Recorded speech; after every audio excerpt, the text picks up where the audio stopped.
Hai, Assalamualaikum, salam sejahtera, sahabat organik saya.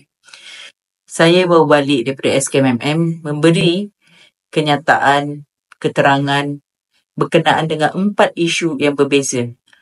Satu, isu berkenaan dengan di bawah Kementerian Ngakomeng, iaitu URA. Kedua, kementerian di bawah Fahmi Fadzil, iaitu berkenaan dengan Menara Kuala Lumpur. Ketiga, di bawah Kementerian Fazlina Siddiq, iaitu Lagu Negaraku. Keempat, di bawah Kementerian Rafizi Ramli berkenaan dengan monopoli gas. Saya nak ulaskan setiap satu kementerian yang berkaitan dengan isu yang saya bawa. Pertama, berkenaan dengan Lagu Negaraku. Isu dia simple. Sewaktu siasatan forensik tadi, jelas nampak yang di mana video itu tidak diviralkan di platform saya. Di mana mereka akui dan aware yang video itu telah di-delete peringkat awal. Tapi bila cek-cek, video itu di-viral oleh ID yang bernama Harun. Jadi yang viralkan bukan saya. Dan video itu telah di-take down dan saya telah memohon maaf di peringkat awal, dah settle bahagian tu. Sebab bila kita salah bagi info, kita kena minta maaf. Itu yang sewajarnya. Bila kita dah minta maaf, maksudnya settle. Dan jika info yang kita bawa tu salah, kita kena minta maaf dan bagi tahu pada pihak umum. Dan saya dah buat perkara itu. Tapi ada pihak yang tidak bertanggungjawab nak viralkan juga. Saya dah tanya soalan ini kepada SKMM. Adakah orang yang memviralkan ini akan diambil tindakan? Jawapannya, ting tong. Faham sudah. Saya malas tak jawab. Kedua, berkenaan dengan URA. URA ni adalah ulasan saya berkenaan dengan apa yang terjadi di Kampung Sungai Baru. Saya mengulas berkenaan dengan apa itu URA dan rujukan yang saya berikan adalah rujukan yang valid. Kerana saya nak bagi tahu isu URA ni masih diperdebatkan. Belah A boleh cakap sekian, belah B boleh cakap sekian. Tetapi benda ini masih diperdebatkan. Masalahnya tak ada siapa lagi yang betul, tak ada siapa lagi yang salah. So, dua-dua belah masih memperdebatkan isu ini. So, kita tak boleh ambil bulat-bulat pihak A cakap, kita tak boleh ambil bulat-bulat pihak B cakap. Sebab apa? Masing-masing ada kekurangan, ada kelebihan di mana A masih lagi longgar dan masih lagi tidak jelas. Walaupun ia telah dijelaskan oleh Ngakomeng, tapi adakah ia cukup untuk menjadikan satu benda yang konkret? Masih diperdebatkan. So, jadi kat mana salah saya? Berkenaan saya nak mempertahankan Kampung Sungai Baru. Apa yang saya buat untuk Kampung Sungai Baru, saya nak tanya anda semua, adakah ia menjadi satu kesalahan? Guys, macam mana kita boleh terima jika satu taman tu ada 51% yang bersetuju untuk jual, ada 49 yang tak bersetuju untuk jual, maka kena ikut secara majoriti, kena jual. Macam contohnya, saya ada geran tanah, jiran saya ada geran tanah, 2 orang jiran saya nak jual rumah diorang, disebabkan 2 orang ni nak jual, saya kena keluar dan adakan saya punya rumah. Adakah ia menguntungkan dua-dua belah pihak? Adakah salah apa yang saya cakap? Saya tak rasa ulasan yang saya bacakan itu salah kerana ia masih diperdebatkan dan ia masih lagi ding-dong. Tak ada siapa dapat betul-betul jawapan yang konkret, solid berkenaan dengan URA ni. Dia menguntungkan siapa, dia merugikan siapa, adakah ia satu undang-undang yang adil atau tidak. saya takkan berhenti untuk pertahankan Kampung Sungai Baru.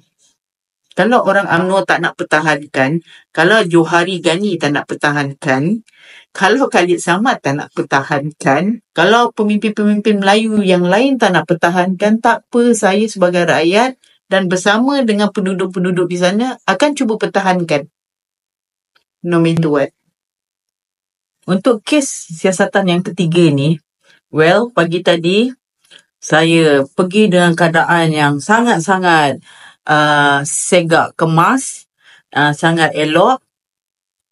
Tapi bila dah berapa jam kemudian pun semua, dah sampai ke petang pun semua, dah barai muka saya, dah tak siap. So, saya terpaksa make up semula, dandan balik pun semua, semata-mata I have to look gorgeous because saya nak ulas berkenaan dengan Kementerian Fahmi Fadzil ni. Sebab kan saya nak bertanding dekat Lembah Pantai lawan Fahmi Fadzil. So, I have to look gorgeous bila berdepan bercerita pasal Fahmi Fadzil ni. Kan? Nak tengok siapa cantik.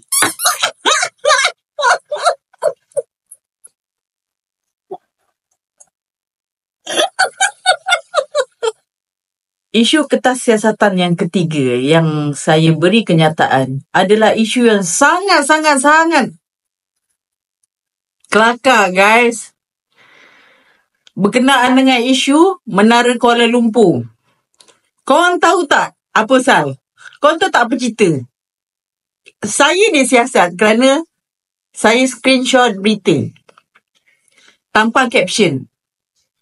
Saya screenshot berita dan saya post tanpa caption. Dan diorang cakap saya bawa fake news. Saya screenshot foto berita dan diorang kata saya sebar fake news. Without any caption, tanpa ulasan. Hanya gambar saja. Gambar berita. Itu pun dah gabak.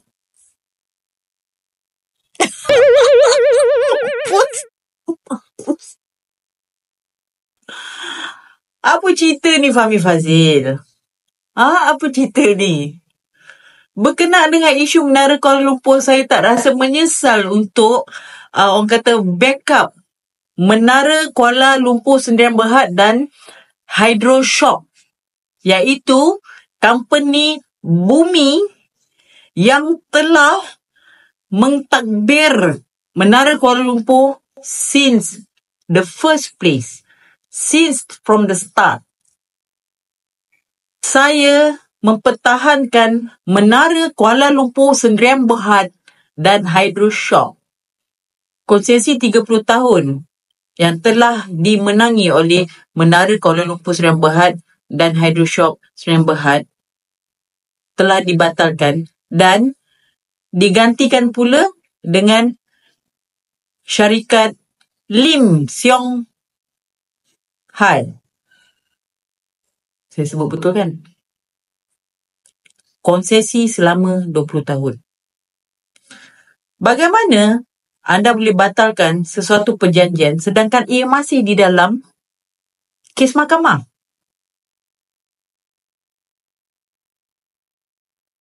Ia menjadi banyak persoalan pada semua pihak. Why? Masih tidak jelas lagi. Dan adakah ia menjadi satu kesalahan yang besar? Screenshot portal berita news dan postkan tanpa caption.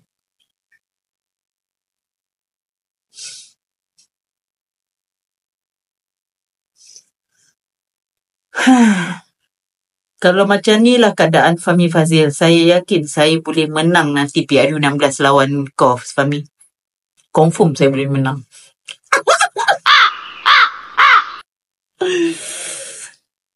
Lemah. Isu kertas siasatan yang keempat ni agak rare lagi. Lagi rare daripada Fahmi Fadzil. Tapi lebih kurang lah, sama je cerita dia. Saya screenshot berita juga berkenaan dengan rancangan kerajaan akan lancarkan Pelan Hala Tuju Gas Asli untuk pecah monopoli Petronas dan Gas Asli Malaysia Berhad. Saya postkan itu je. Gambar juga. Dan saya hanya cakap, kan dah boleh agak if you smell what the Rock is cooking. Dan saya dituduh telah memecah belahkan perpaduan kerana status saya ni. Tuduhan saya ke atas isu kementerian di bawah Rafizi ni yang nak pecahkan monopoli Petronas ni, saya dituduh memecah belahkan perpaduan kerana status saya.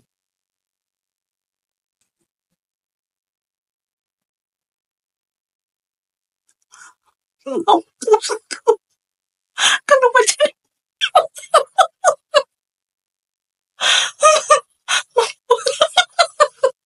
Jadi guys, itulah update saya hari ini. Aktiviti saya hari ini, saya terpaksa di soal siasat dan memberi keterangan berkenaan dengan 4 isu yang berbeza ke atas saya.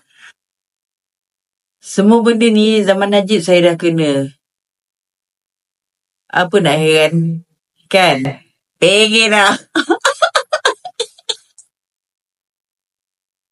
Kalau korang nak tahu, sepanjang saya di soal siasat dan memberi keterangan, okay, daripada saya jalan masuk lift sampailah habis saya memberi keterangan, diorang sentiasa ambil gambar saya. Sebab itu mungkin prosedur diorang. So, jadi kalau anak non nak tahu saya ni betul-betul flawless ke tak flawless ke, pakai filter ke tak pakai filter, korang boleh tanya diorang, minta gambar daripada diorang. So, tanya betul tak betul ke dia pakai filter, betul ke dia flawless macam ni. Tanyalah, korang boleh tanya kan. Kan, kawan-kawan korang juga kan, betul tak? Ini only guys, itu betul.